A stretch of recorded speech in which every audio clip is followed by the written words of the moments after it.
We'll move ahead with the next session. I would like to introduce Dr. Manik Prabhu Dhanorkar, sir. Sir is an associate professor and deputy head of Symbiosis Center for Waste Resource Management at Symbiosis International Deemed University, Pune. Before we start with the session, I would like to request Dr. Shashikala Gurpur ma'am to felicitate sir.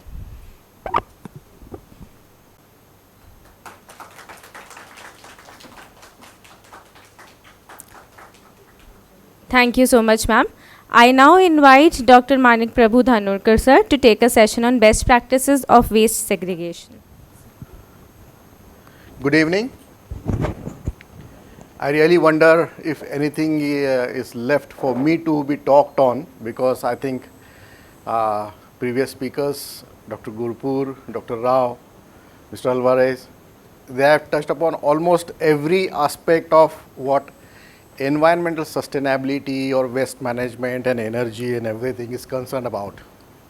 Still, nevertheless, I have been given the topic of waste management best practices. I would like to touch upon few of good experiences that I have along with you.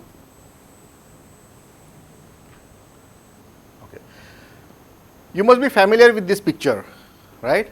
So, this is the landfill burning or dump site burning of Devnar that was even marked through satellite, that was even visible through the fire that Devnar dumping yard took place was visible through satellite also.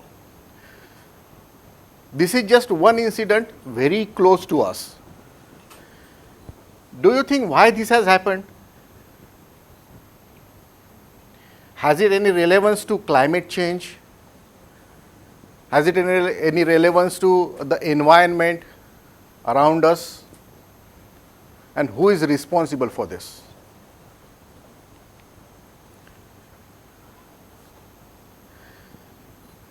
This Devnar dumping yard was established to receive 7,000 metric tons of waste every day when it was established. I think it was 40 years back, yes, 40 years back. It received waste from all over the Mumbai, okay. But believe me, and why so much of waste is getting generated? Was this situation or was this problem there before maybe 30 years, 40 years back? No. Why waste management has become a problem?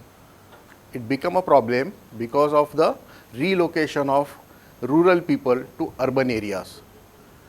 Okay, growing of the communities, people started living together, and therefore the waste generation has become, or waste handling has become, a very severe problem.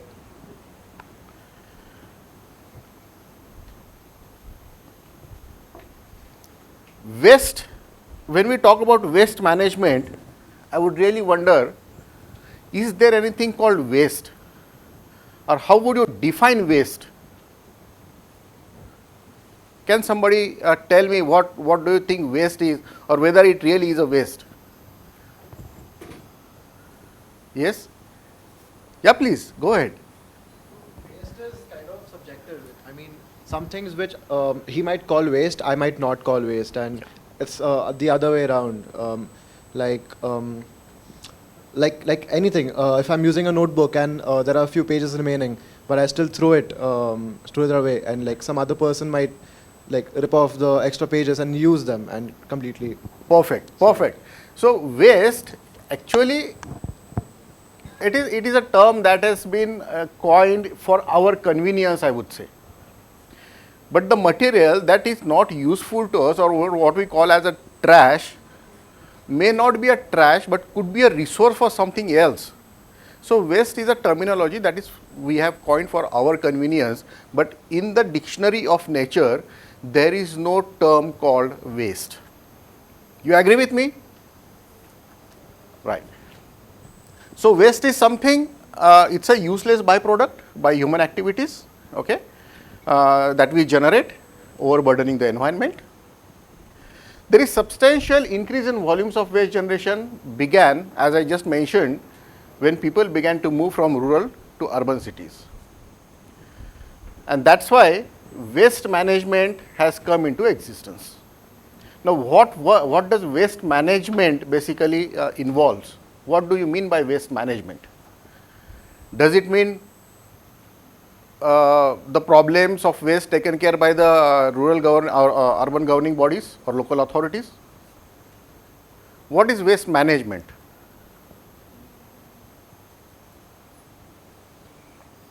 What does it involve? Basically, waste management is a discipline that involves each and every aspect, each and every activity involving generation of waste, its storage, its collection, transport or transfer, and then its processing and then disposal. All these activities together, they are called waste management, and this involves every aspect of our life. It involves every aspect, every discipline of social, environmental, economical, legal, whatever you call. Okay? So, it involves every aspect which is important, okay, in conservation, engineering, material science, and so on and so forth. And this waste management is important because of various aspects. Do you think waste management is directly related to your health? How?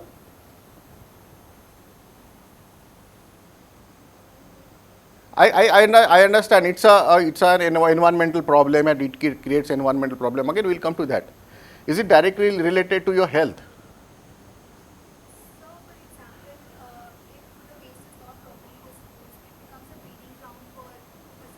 Right. It spread diseases. Great. Any other input? Yes, please.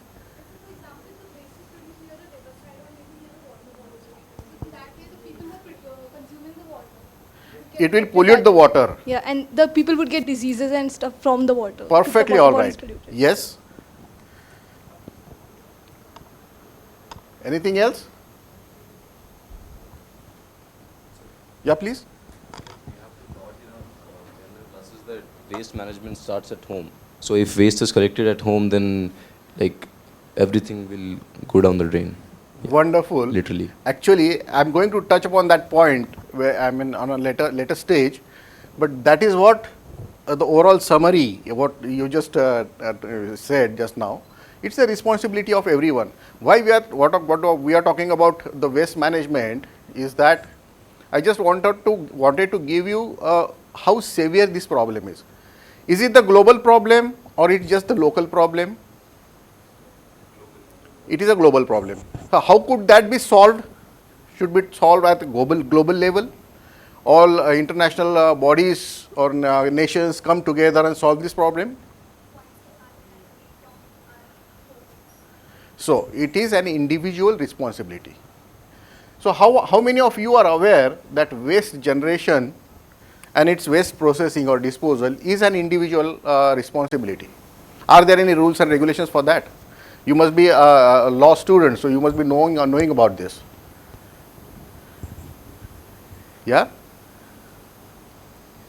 Is it your own responsibility? And if not, if it is, what are we doing to manage the waste and why this problem is there? Is a big question. Right? So basically waste management is important because it has linkages to almost every challenge that comes, that has been highlighted as sustainable development goal. And waste management is directly related, it is indirectly related to almost every SDG, but it is directly related to 5 to 6 SDGs, most prominently the SDG 6, that is clean water and sanitation, SDG 7, that is clean energy, affordable and clean energy, SDG 11, that is sustainable cities and communities, SDG 12, responsible consumption and production, and climate action. It is also directly related to even SDGs 14, 15, that are life on earth and life underwater or below water. Okay. It is also related to health, poverty, nutrition. Dr. Rao has just mentioned in his lecture how climate change is impacting the biodiversity, food production, food consumption, so on and so forth.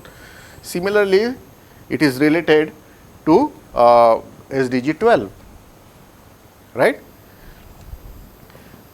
Why waste management is important? Because it can be an entry point to address a range of sustainable development goals or issues that many of which are even difficult to be tackled. Okay.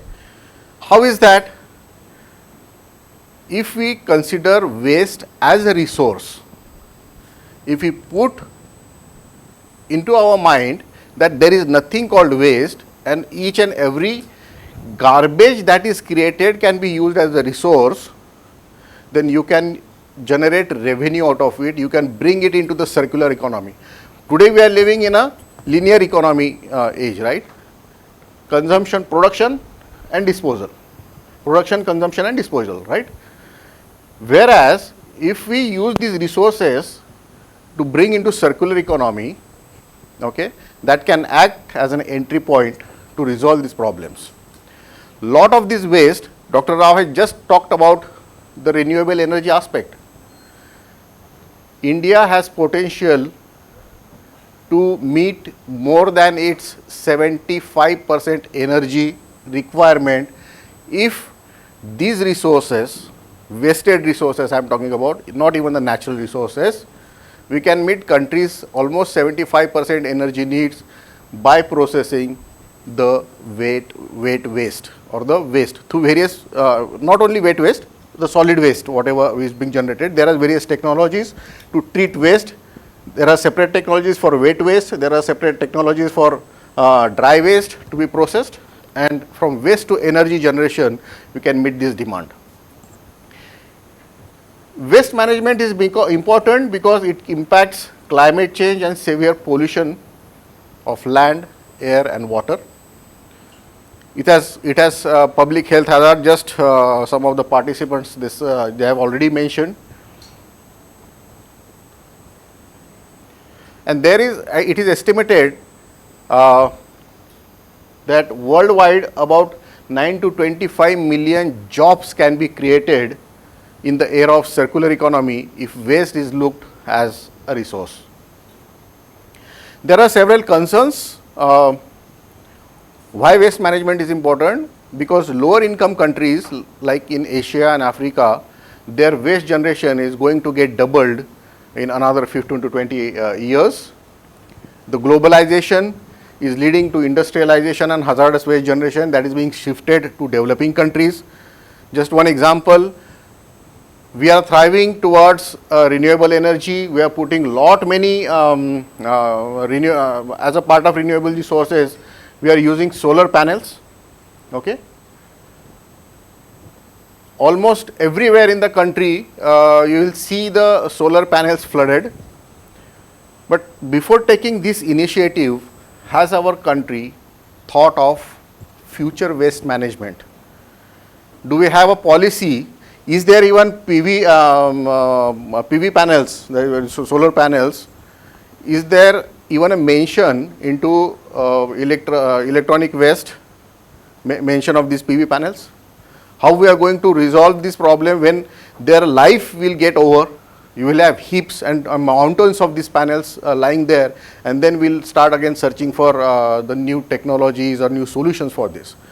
So before taking up any initiative for renewable energy, we must be prepared to face the problems that will be faced in the future while adopting a particular action. If we look at today's municipal solid waste generation, globally per capita waste generation ranges from 0.1 to 4.5 kg per day per capita. Okay. Average is about 0.74, that is 750 grams per day per person. And annual waste generation is about 2 billion tons per day. Okay. If we look at national level, in India, the per capita average waste generation is about 0.2 kilogram, that is 200 grams per person per day. And the annual waste generation is about, it is going to be 2 lakh tons per day. Do you have any idea how much Pune Municipal Corporation generates, or Pune city generates solid waste? It is even beyond that. It has already crossed 2000 tons per day. Okay. And if you go to corporation, they will still mention we do not have wet waste to process for, and that I have experienced. Okay. So this is the amount of waste that we are talking about. Why this waste management is important? It is there is a prime objective of waste management, that is to reduce the amount of waste being generated or the unusable material, and to avoid potential health and environmental hazards. To meet these objectives, there are various ways that already have been proposed. We talk about initiatives to be taken for waste minimization, reduction of waste, refusal of waste, promotion to reuse the waste, wasted or the wasted resources, biological recovery or resource recovery from the waste, promote energy usage from the waste. Okay.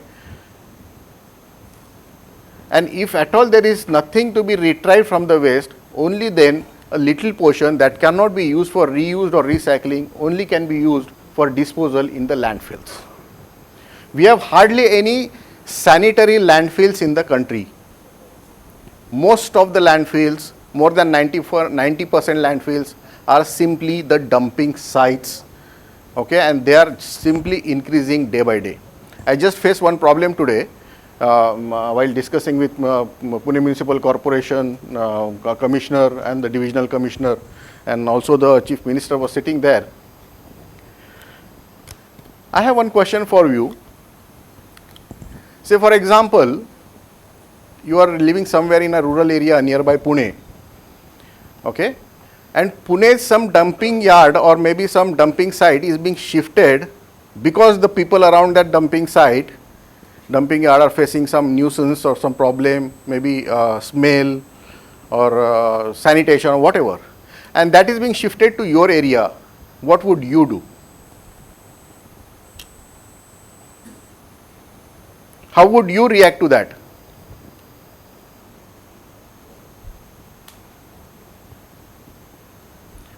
Would you accept it? Would you object to it? Yeah. Why? Because you would not like to have any problems in your life, right? This problem of waste management is basically limited. I mean, most of it is limited to urban areas than rural areas. Okay. Have you ever heard of in rural India, the problem of wet waste management or plastic management or electronic waste management? It is mainly pertaining to the urban sites, urban areas, right?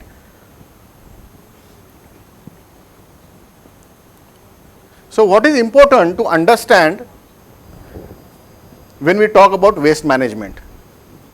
When some of you have just said ki it is an individual responsibility, we should take the initiative. So while doing this, may I ask that are we even aware of simple categorization of the waste? Do we know how to segregate the waste or categorize the waste?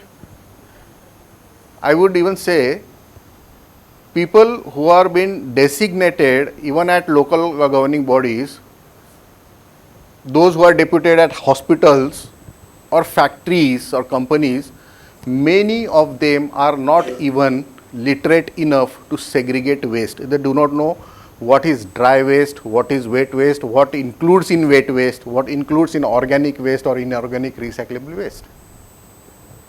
Okay. They do not know even the color coding of how the biomedical waste is to be disposed of. So, lot of awareness needs to be created, lot of awareness. People say that there has been lot of awareness since Swachh Bharat mission was begun in the country. But I will say still this awareness session is a never ending action, and it must happen periodically every year. Not every year, not every year, it should be a hammering on every citizen's mind unless and until there is a behavioral change, sizable behavioral change that is seen. So, when we talk about classification of waste, when we say what is important to understand when we talk about waste, we must know that waste management services are essential services that must be provided in every society. There are rules and regulations. Societies don't get completion certificate unless they install the waste composting pits or the vermicomposting pits. But hardly any society operates that. All the waste goes to the dumping site. Okay, but still the societies get the completion certificate. We must know what exactly constitutes a waste. What is waste and what it constitutes. And the concept of waste is very subjective. We said it can be waste to you, but can be resource to other. And the classification of waste I was mentioning. For us, for a layman, even if we learn that primary stage, if we segregate waste, learn to segregate or classify waste as solid and liquid. And when it comes to solid at secondary level, biodegradable waste and non-biodegradable waste. So, what is biodegradable waste? What does it include? Can somebody tell what is biodegradable waste? I know these must be very simple questions for you, but I would like to have those answers.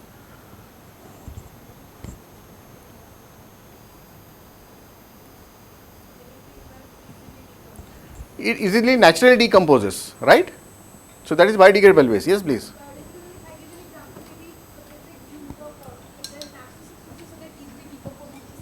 Whereas non-biodegradable like plastic or other glass or material, they don't decompose into the soil and take a longer duration as compared to the biodegradable substances. They are non-biodegradable. Exactly, right. You are absolutely right.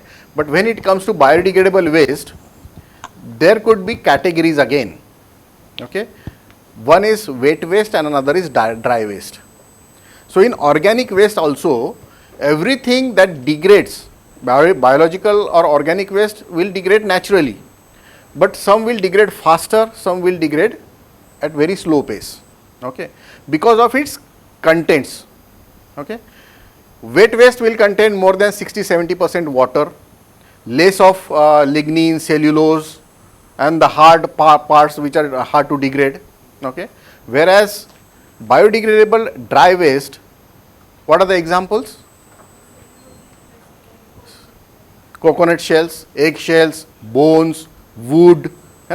So, these take longer period. So, there are different processing technologies for these two waste.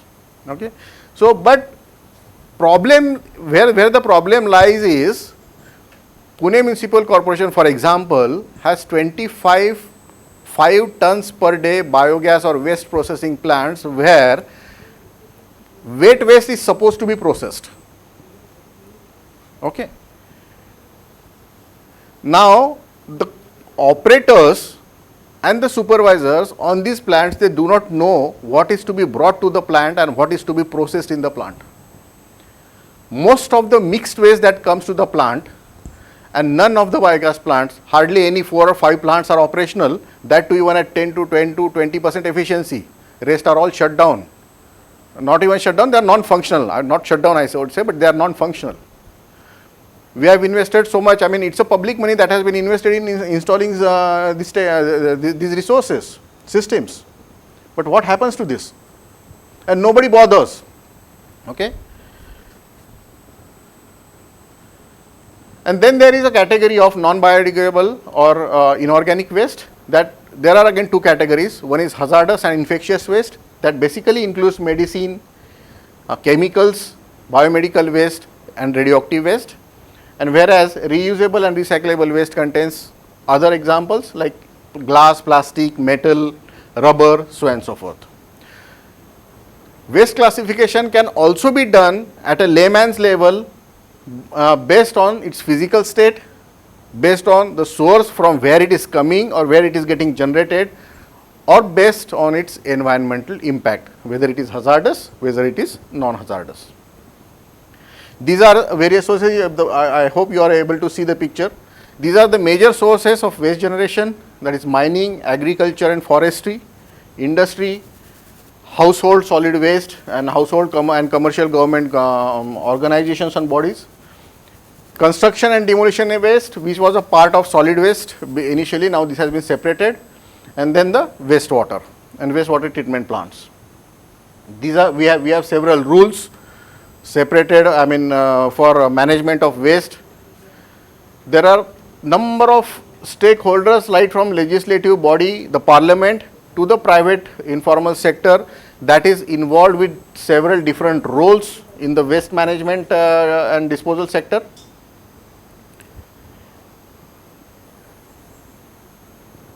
We have been taught, but in all this, we were just talking about how to manage the waste. Forget about recycling or at bigger level, because recycling or energy retrieval cannot be everybody's cup of tea. That needs a lot of investment, it needs a lot of waste processing, okay, big plants, treatment plants to do so. But what can be done at individual level is very important, and that is why 5R strategy is very important. That includes refuse. First of all, try to identify our own greeds, okay, our own needs, and do we need to really use, order something or get something that is really not needed by us, okay. So try to refuse to generate waste, that is the basic step. Then reduce the waste, okay. If you by online orders, we give for even smallest of the things, and the packet that comes, packing that comes with that item creates a lot of waste. But if we go out for shopping carrying our own bag, also will reduce a lot of waste, like single use disposable plastic, right. Then reuse. Even if you, for example, carry a carry bag or plastic bag, try to reuse at many times the way you want. Even a water bottle, I am very happy to see here that we are using glass bottles and the glasses for drinking water. Normally, it is a trend that we use plastic bottles, where we generate a lot of waste of plastic as well, and we waste drinking quality water as well, okay.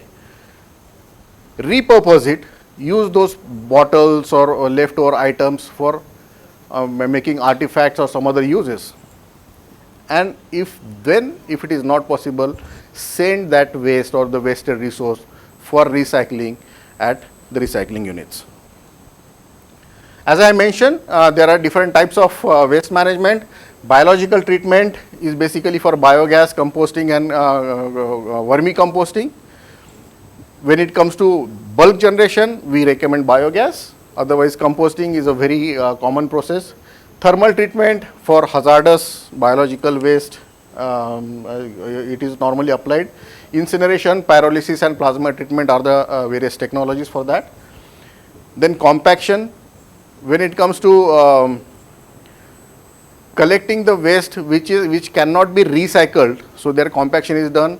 It is converted into RDF, that is refuse derived fuel, and it is used in boilers for burning. And even if beyond that, if there is any waste that is created, that goes to landfill, which cannot be recycled or reused. So we all know this hierarchy.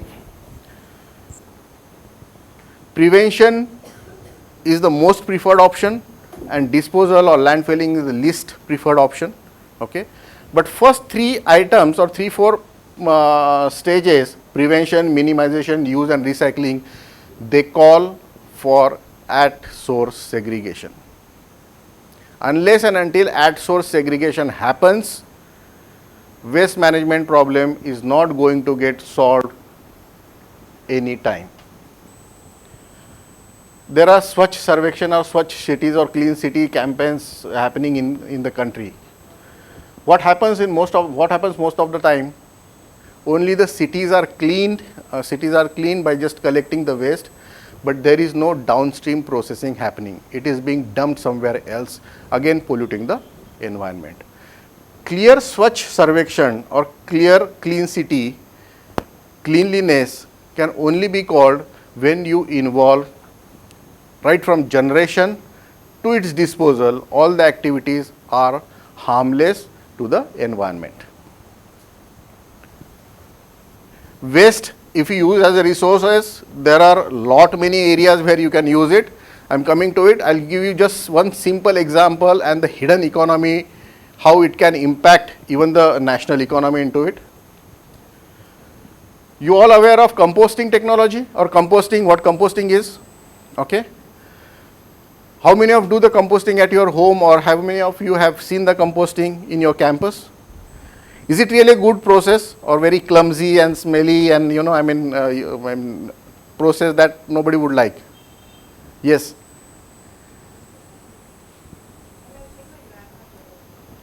Okay. See, basically composting is not a rocket science. It's just a natural biodegradation process, decomposition of organic matter. Okay. But yes, it involves a scientific process. If it is processed unscientifically, it will create a problem. If it is taken care of properly, it can even act as an air freshener in your room. Your compost bin can act as an air freshener. Can you imagine that? I have that in my office. We have converted our dustbin into a composting bin, to which if I feed, say for example, citrus peels, after 4-5 days of decomposition, if I open the lid of the bin, I get a citrus fragrance in my room. Okay. One very good example, I will tell you how important it is nutritionally, plant nutrition. Normally, any conventional bulky organic manure like cow dung or vermicompost will not have 0.5%, 0.5% of NPK. Okay. But when you decompose your own household waste into your bin with some culture or with unadulterated material, it can generate nitrogen. It can have nitrogen content to more than 1.5 to 2%, which is not commonly found in any bulky organic manure available in the market. And I have experienced that when a security at the airport at Bangalore airport held me for carrying explosives when I was carrying the cultures or fertilizer packets in my bag, on-board bag. When my bag was scanned, the security held me and he asked me, whose bag is this? I said, it's mine. What is in the bag? I said, nothing. I have just these 2-3 packets of some fertilizer or the compost. They said, no, it is not a compost. You are carrying an explosive. Our machine is showing that as an explosive. I was held for 1 hour. Can you imagine? They asked me the process, how this compost is being made, what are the sources used, okay, where I was carrying it, why I brought it here. After 1 hour, when they was convinced, they said me, you cannot, but still you cannot carry it on board, you will have to check in bag. I was wondering why he held me for such a long time, and he was not convinced. But then when I boarded the plane, I realized my compost or the compost that I made was a black gold. I was held because my compost had highest nitrogen content in the form of ammonia or nitrate, and which are the elemental resources for the, they act as an explosive also, ammonia and nitrate, or ammonium nitrate is an explosive. And in that form of ammonia and nitrate, plants start their vegetative growth. Okay, they need in the initial stage of plant growth. So, yeah, I'll just take another 2-3 minutes. Every family normally generates about 500 grams of waste every day. 4 to 5 people in a family.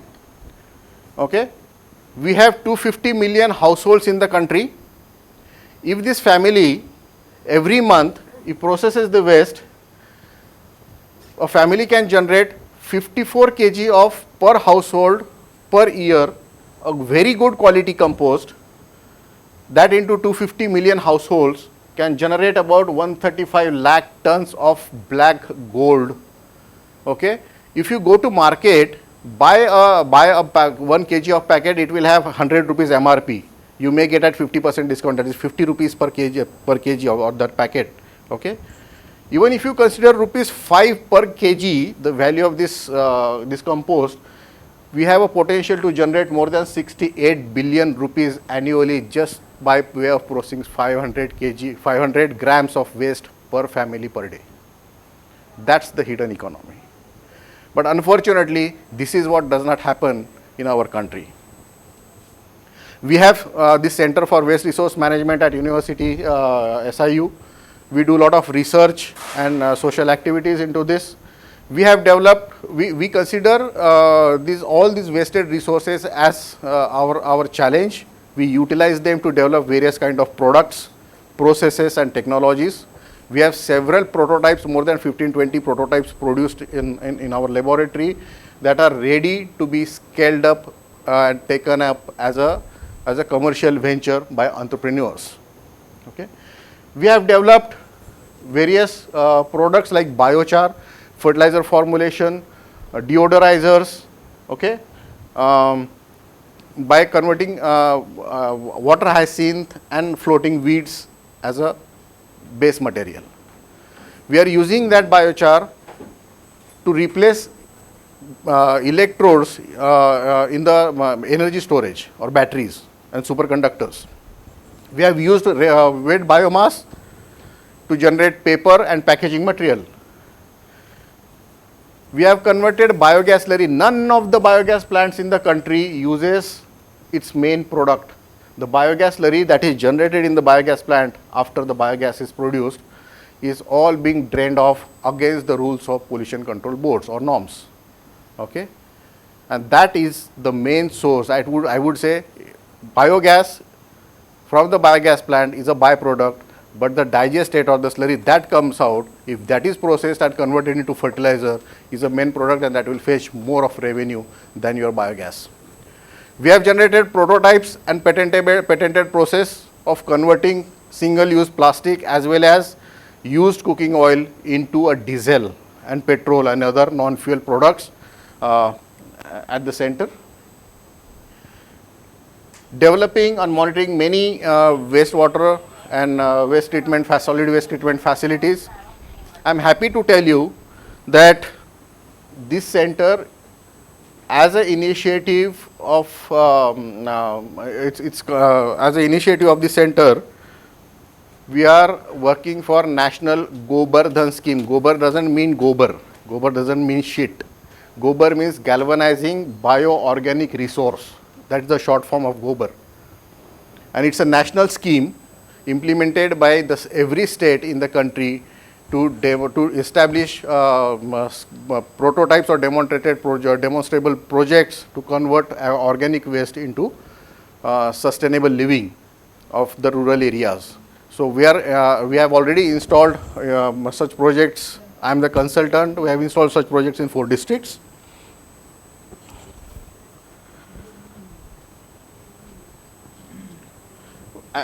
In the best practice, and in SIU, when we talk about the best practices at Symbiosis International University through various our waste management initiatives, we have tried to reduce carbon emissions by way of processing lot of waste or whatever waste is generated on the campus, may it be through composting, may it be through biogas, may it be through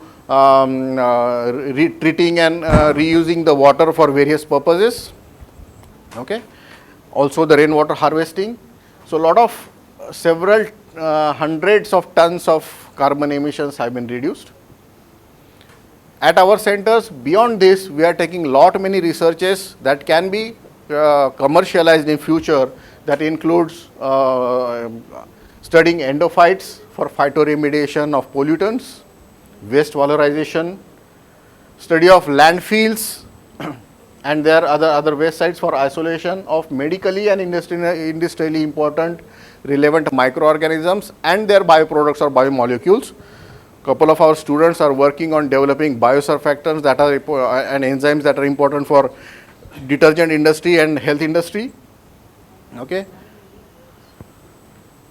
Also on microplastics.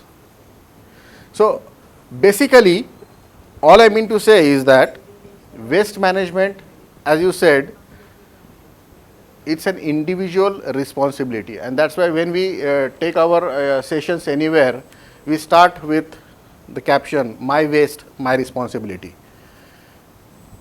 Never ever say that since we pay the taxes, corporations or governing bodies should take care of what is our own responsibility. Okay. So try to do minimum thing, segregate, keep the waste separate at the source of its generation. See, biodegradable waste cannot be processed, it cannot be stored for longer. So just try to process it try to compost it in your houses. It can be done in the earthen pots. Okay, you must be having some pots or planted pots in your house. So there where you can always process the waste. But the dry recyclable waste has a recyclable value and it can be stored for any longer time. So segregation of waste at source is the message today. If anybody would like to visit SIU, we can take you around to showcase all the activities that we are taking at the center. There is a lot to talk, but then I think my time is over. Yeah. And also, sir has already talked about energy sources, renewable in general. So any questions anybody has? So we can answer to you.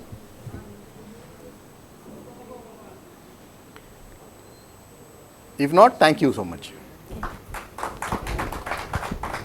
Thank you so much, sir, for giving us insights on the resource value of waste and discussing about the waste management.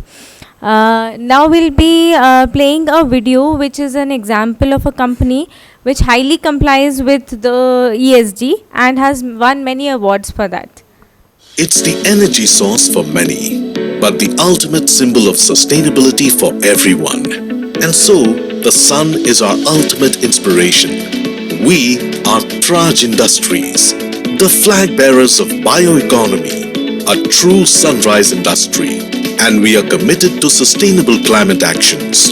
Our solutions help lower CO2 emissions by millions of metric tons, recycle millions of liters of water every year, facilitate development of vaccines, and create job opportunities for farming communities globally. In a journey nearing 4 decades, we have been contributing to climate actions, energy transition, and rural empowerment. All our endeavors are powered by the vision of making the world a cleaner, greener, and better place through technology-embedded solutions. Since its inception in 1983, Praj's exciting journey is steered by the visionary leadership of Dr. Pramod Chaudhary, a first-generation techno-entrepreneur, widely acclaimed as the ethanol man. He has led the way on the path of exploring bioeconomy, akin to how the sun lights up unexplored paths for the world. His idea of innovative industrial biotech solutions has gained tremendous recognition in the global bioeconomy. At every step, Dr. Pramod Chaudhary's vision has been implemented on the foundation of a world-class infrastructure. It epitomizes Praj's motto of innovation, integration, and delivery. Bioenergy is at the core of our growth story, and it continues to be our flagship business, helping conquer new frontiers globally. Today, Praj is the leading player in biofuels industry, providing technology solutions to ethanol plants that contribute over 10% share in global bioethanol production capacity. We are commissioning a first of its kind and Asia's first 2G ethanol biorefinery, built on proprietary technology for processing cellulosic feedstock. Praj's biomobility platform of technologies is aimed at sustainable decarbonization of transportation sector. While surface transportation applications are well established, we are in the process of commercializing technologies for production of sustainable aviation fuels and marine biofuels. Drawing inspiration from the sun's creation of rainbow that celebrates diversity, we have diversified our offerings for the process industry. One such offering is critical process equipment and modules that provides engineering and manufacturing solutions to global leaders in energy transition. To help conserve depleting groundwater tables, our zero liquid discharge systems help process industrial effluent and minimize water footprint. Another offering is the customized plants and equipment for beverage industry. Praj offers water systems, fermentation solutions and process systems to health and wellness industry. All these operations are powered by its unique philosophy of R&D to D&D. Praj Matrix, the state-of-the-art R&D facility, helps retain the edge and stay ahead of the curve by commercializing innovative solutions. Our BioPrism portfolio comprises of technologies for production of renewable chemicals and materials from bio-based feedstocks that are sustainable alternatives to products made from fossil resources. Multidisciplinary engineering is the cornerstone of Praj's integrated offerings. Our expertise is supported by the state-of-the-art manufacturing facility in compliance with global quality and HSE standards. Leveraging a pool of well-qualified and experienced project managers, we deliver projects conforming to best industry practices. People are most prized assets of Praj and bedrock of its success worldwide. All of this has led to Praj becoming a trusted partner to customers. With more than 1,000 plus references. With this, we come to the last session of our program. For that, I would like to invite Dr. Shashikala Gurpur ma'am to discuss and debrief the participants. So we had a very good change in the second half of the day with various experts coming in and from their experience speaking here. From what we had prepared, जो हमने prepare किया था, in that what we missed was, or what we couldn't do was paralegal training, virtual visit, which I don't think is that important compared to the skills that we are looking at in terms of a multidisciplinary crowd like you. So the afternoon session, one was giving exclusive clarity and knowledge on the management dimension, and the other from Dr. Dhanurkar also must have given you very good insights on waste segregation and waste management, and individually inspiring you to be the climate justice warriors, to begin from home and from your own dwelling space and personal consumption, lifestyle, etc. From Dr. Rao also that point must have been clear. And you saw the ideas coming from there in terms of possibilities of entrepreneurship also. That's why we highlighted the Praj Industries, which is bringing biofuel as an alternative to the non-renewable energy source petroleum-based hydrocarbons. Now with that, we are approaching the end of today's whole program. In this debriefing part, I would like you all to take that feedback sheet, and in addition to filling that feedback sheet, I would request you to reflect and think how you will be able to implement today's learning. We will give you 1 or 2 minutes to reflect and think as you are taking your refreshment. Some of you are professors, some of you are young students who are still studying, some of you are NGO people, some have left now, some of you are our own colleagues, law teachers. How do you think you can reach minimum 10, maximum 100? How many can you train? And what segment will be trained by you? Is it your own students, as professors are here? Or is it somebody from the community? Is it in collaboration with NGO? Because some of the activities we couldn't complete due to paucity of time. So this is the part we want to know. And in your feedback, how did you like today's training? What part you liked the most and what could be improved? So we'll give you 5 minutes and then we will invite 1 or 2 of you. Volunteers are welcome, excluding our Symbiosis Law School. Otherwise, others should come first, and then 1 of you also can respond, dear students. So we will request non-Symbiosis crowd to react first, coming to the dais or using this handheld device. And then the non-SLS students or youngsters, and after that SLS students. So at least three responses we are looking for from the point of view of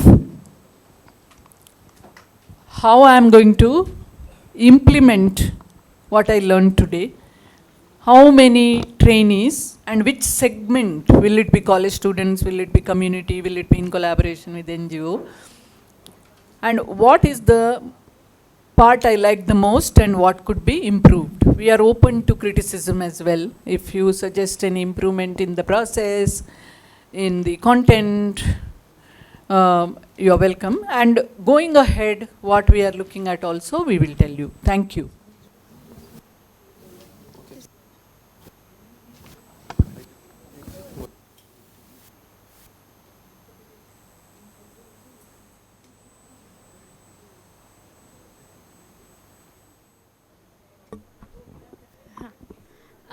We would now request some volunteer to please come and reflect on this training program and share your experience with us. Good evening, everyone. This is Dr. Rupali Gaikwad, Head Environmental Science, Ferguson College.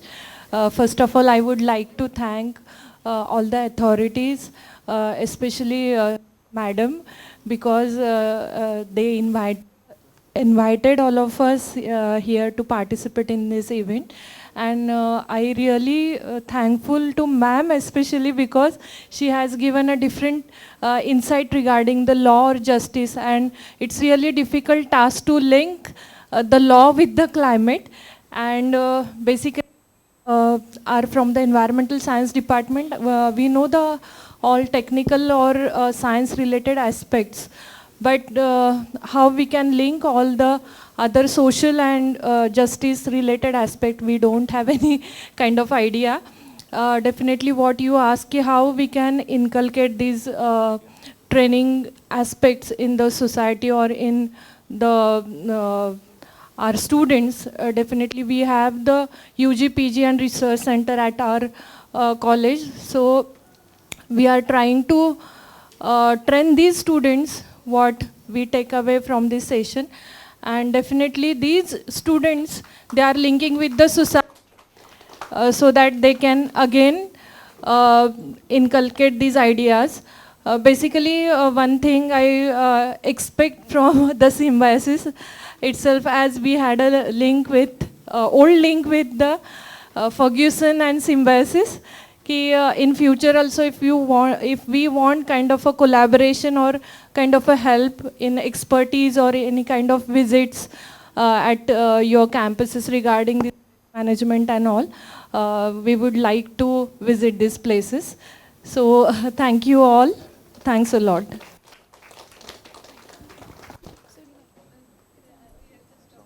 Ma'am, actually, the things which we discussed today, this is a core part of our curriculum. So it spontaneously happens, means we educate the students from the same perspective.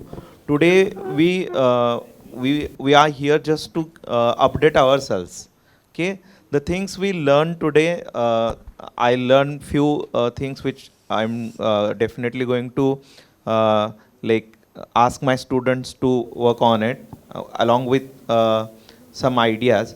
Like today, it was in a demonstration kind of a thing, a small one, how media can play its role. Though we know it with one success story, how Fridays for Futures, that initiative. Even we were knowing it, our students are also, some of our students are also part of that initiative.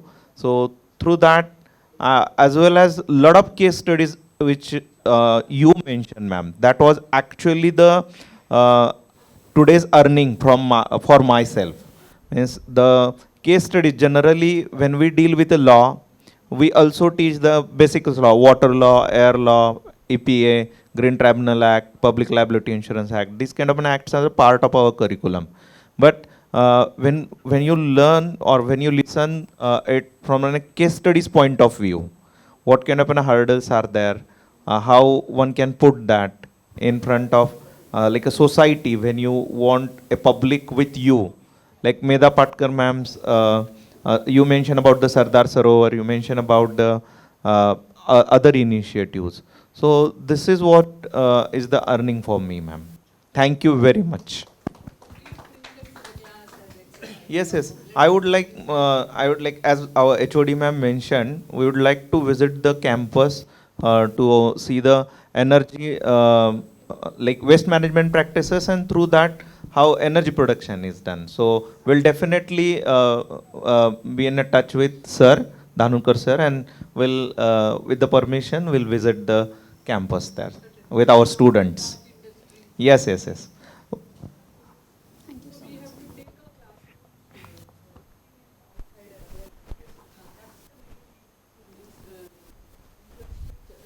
And then to influence students also, that they don't restrict to class, they should connect to community better, to the environment better, and strive for implementing the learning in their life. So any other youngster, thank you sir, any other youngsters, non-Symbiosis Law School?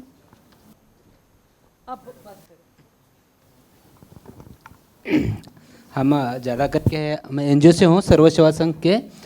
तो हम बच्चों के साथ काम करते हैं। तो आज की जो हमने इस सेशन से देखे तो बच्चों के साथ जो हम पर्यावरण के बारे में जानकारी ली, तो पर्यावरण दूषित कैसा होता है और दूषित करने के बाद हमें क्या उसका इफेक्ट होता है, तो उसके लिए बच्चों के साथ पर्यावरण कैसा हम अच्छा रखें, स्वच्छता के बारे में उनको ज़्यादातर को हम सिखाएंगे और बच्चों के साथ वो हम सेशन लेंगे।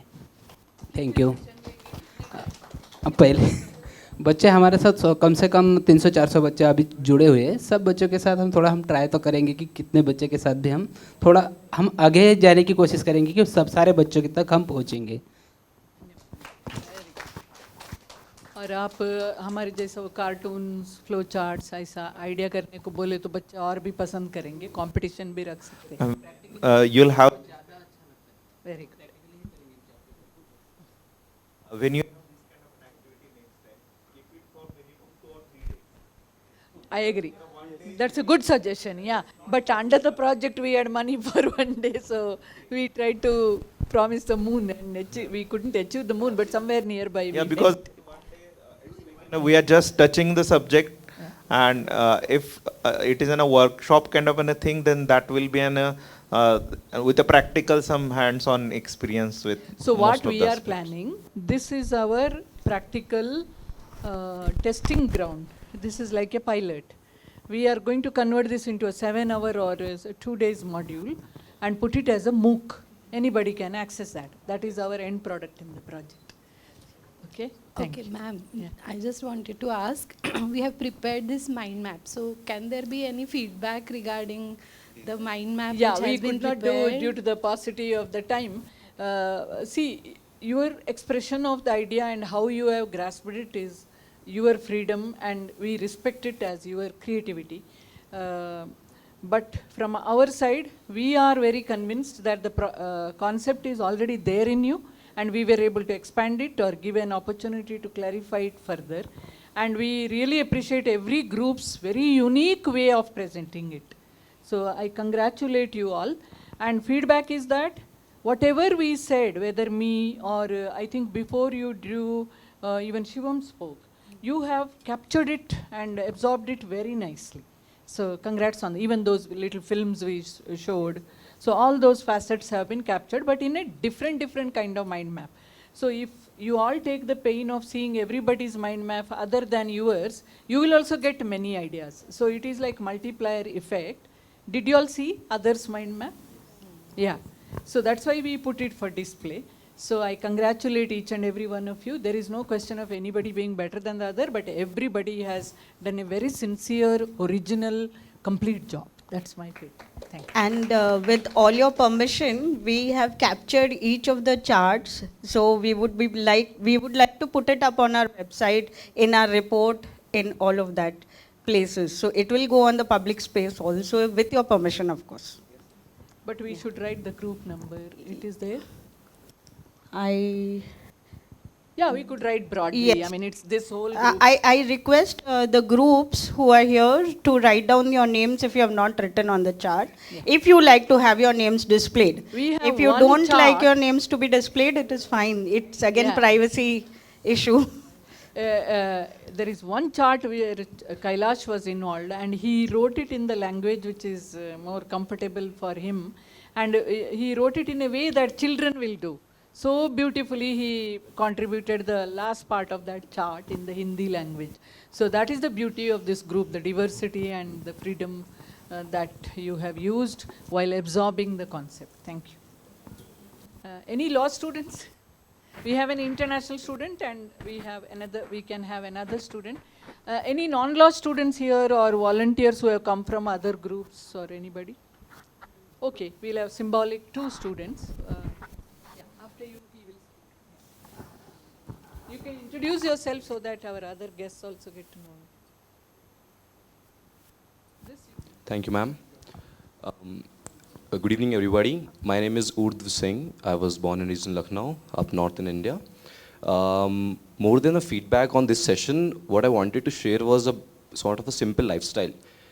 My father comes from a village up in Uttar Pradesh, so I have had the privilege and honor of spending fragments of my life in a village.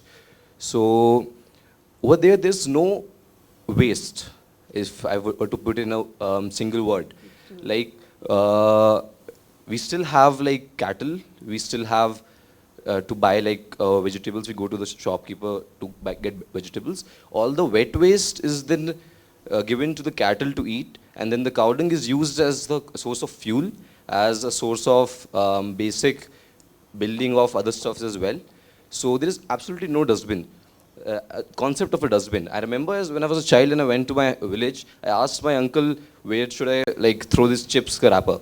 So I was surprised when I did not get that. I got to know that there was no dustbin over there. And when Mr. Clark was there, and he was appreciated for being in an online format over here and not consuming electricity over here, I wish to also highlight the point that even the usage of technology and broadband affects the birds, affects the environment in an indirect way as well. So it's like, if we stop that, it's not practical, but we still need to find simplicity, balance between simplicity and technology, and then all the consequences and the implications that we find. Yeah. Thank you so much. Thank you. And in the village, the concept is that every bit of sun's rays are utilized, and people sleep early and get up early before the first ray of the sun touches them. So there was no idea of artificially lit spaces and all of that. Yeah, I agree. So I would like your views coming from the richest part of the world in terms of natural resources. Yeah. All right. Good evening, everyone. Thank you for the opportunity to speak to you. First of all, I would thank you, our director, Gurpur. Please introduce yourself. Where are you from? They must know. Everybody should. My name is Henry Tebandeke from Uganda. It's part of East Africa. And I'm glad to with you all. I'm so happy that we've got this opportunity to come together, receive more information from people having like a lot of knowledge within this field. Position whereby I have been able to at least pause for a moment. All right, thank you. At least pause for a moment and think about my actions, what I do, and how they impact people around me, and not only just people but also animals, and think also about the future. Because as we talked to, I don't remember what the name of the sir was on the online. He was like he asked a question. It's like, it's not about worrying about the people who are going to fight against us while we try to raise our voices, but we should worry about the future. And we as the young generation, if we don't think actually about that, we might not have the future that we might think that we want to enjoy.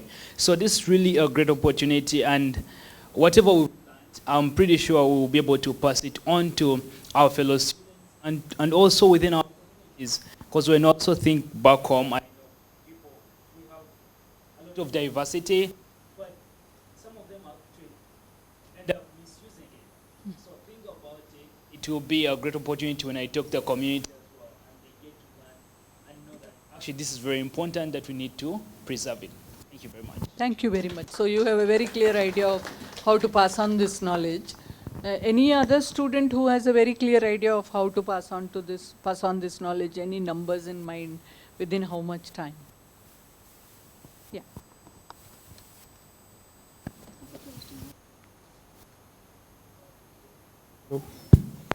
So, good evening, anyone. My name is Vishnu Sharma, and I belong to Gwalior, Madhya Pradesh. So, after attending the entire session and climate justice and environmental sustainability, I think that in the ancient times, when humans nature, I think that our artificial lifestyles have resulted in deterioration of environment in many ways, and it doesn't has to be confined to just technological changes. Rather, we as a human being with the thousands of years of evolution have changed our lifestyles in such a way that we are affecting environment tremendously. I have one idea in mind. I might be wrong, but my idea is that in our dietary habits, we are consuming, human race is basically consuming more of a wheat and rice. And for that, we have to cut trees, we have to grow crops, and we have to make lands. Rather, we can take a transition from the paradigm of using wheat staple food to moving to by consuming more of a fruit, like increasing the survive at the same time ensuring fruits come from trees, and if fruits consumption will go high, the demand will go high. In order to ensure supply, we have to plant more and more trees.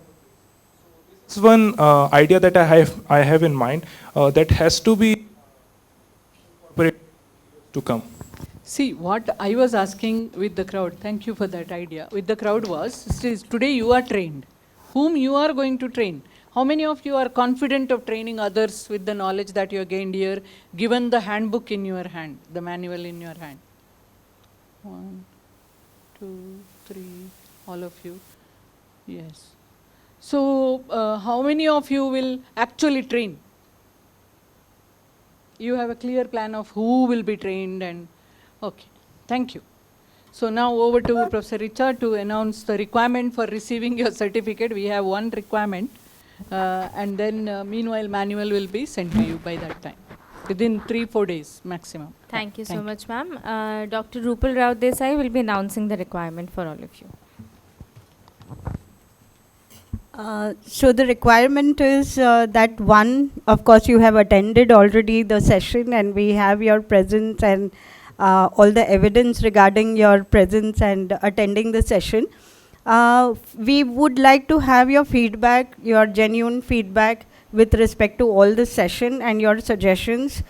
We also want you to, like ma'am said, that you are going to train a few people, and she actually began her session saying that we should take a pledge today here that in whatever way possible, even if it's a small group of 10, maybe your neighbors, maybe your community people, maybe your friends, maybe your relatives, or maybe your class students, or whatever group you can gather, if you can at least pass on some amount of knowledge. And when you're doing that, we would want you to record it as an evidence and motivation to yourself and to us that yes, you have been able to cascade it down to the community. So this is what we request, and we expect that you would be able to send it to us. I understand that the time frame, we would be sending out the manual to you by next week on Tuesday itself. Because we waited, because we wanted to also ensure that all the talk that is captured here today in the event would also be contained in the manual. That's the reason we waited, and so we will, by Tuesday, we will be sending out the English manual. As soon as the Hindi translation is available, in the next week, we will send out the Hindi translation of the manual as well. And then we will give you some time to complete the video of cascading of whatever number you can. The video can be just 3 to 4 minutes, maximum 5 minutes. We don't want a video which is extremely lengthy. It's just that we want to see that you have been finally able to cascade it down to other people. So that is the requirement that we expect, and we hope, and we really would appreciate. But we will not hold on to your certificate only because of that video, but it will definitely encourage us to create more such programs for all of you. Thank you so much. Yeah.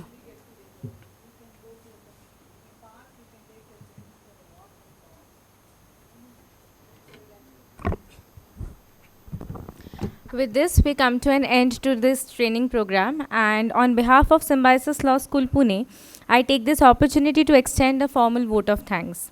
I would like to express our profound gratitude to Director Ma'am and Monnet Chairholder Dr. Shashikala Gurpur for ideating this training program and guiding us throughout to organize this successful training. Your lofty vision and strong leadership has brought us together to collaborate for this event, ma'am. It is my honor to express a heartfelt thanks to our trainers, Dr. Prakash Rao sir, Dr. Manik Prabhu Dhanurkar sir, Mr. Claude Alvarez sir, Mr. Shivam Singh and Mr. Satya Natarajan for taking out time from your busy schedule and for bringing their enriching experience to this platform. Sincere gratitude to Mr. Lalit Daniel and Mr. Shivam Singh for promoting the training program and helping us achieve the objective of this training. A big thanks to Dr. Aparajita Mohanty Madam, Deputy Director, Symbiosis Law School, Pune, for your unwavering support and guidance. I would like to thank Dr. Rupal Rao Desai Ma'am, Consultant of Jean Monnet Chair Project. Ma'am, your contribution to this program cannot go unnoticed and are highly appreciated. I would like to further extend my gratitude to our Jean Monnet Chair team, Dr. Tripti Rathi and Ms. Katyani, for their flawless planning, execution, and timeless efforts to make this event a success. Thank you, Ms. Lasya Vyakarnam, ma'am, for being a great compere and for holding the audience together. A warm gratitude to our trainee for being such a cheerful and interactive participation. Your presence has added an extra spark to this event and made it even more special.